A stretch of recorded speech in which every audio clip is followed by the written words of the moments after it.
donc, j'étais tout à l'heure au jardin public. Et puis, j'ai eu cette illumination. Voilà, tout d'un coup, c'était là. C'était clair comme le jour. L'existence s'était soudain dévoilée. Elle avait perdu son allure inoffensive de catégorie abstraite. C'était la pâte même des choses. Cette racine était pétrie dans l'existence. Ou plutôt, la racine, les grilles du jardin, le banc, le gazon rare de la pelouse, tout ça s'était évanoui. La diversité des choses, leur individualité n'était qu'une apparence, un vernis. Ce vernis avait fondu. Il restait des masses monstrueuses et molles, en désordre, nues, d'une effrayante et obscène nudité.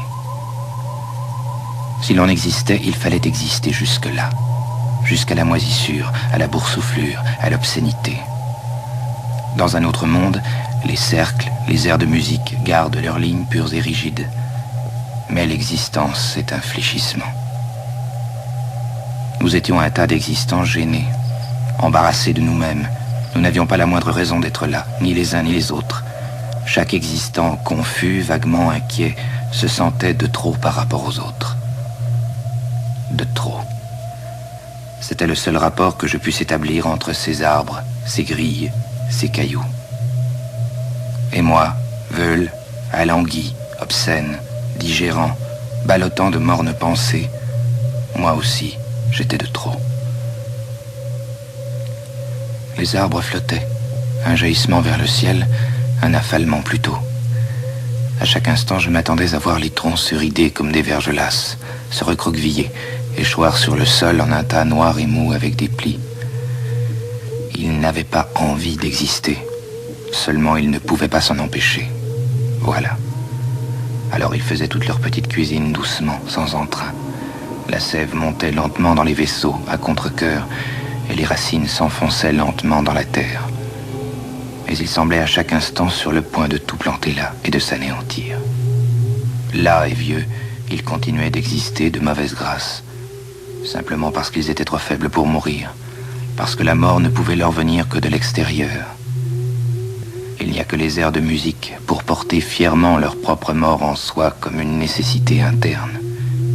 Seulement ils n'existent pas. Tout existant naît sans raison, se prolonge par faiblesse et meurt par rencontre. L'essentiel, c'est la contingence. Je veux dire que par définition, l'existence n'est pas la nécessité.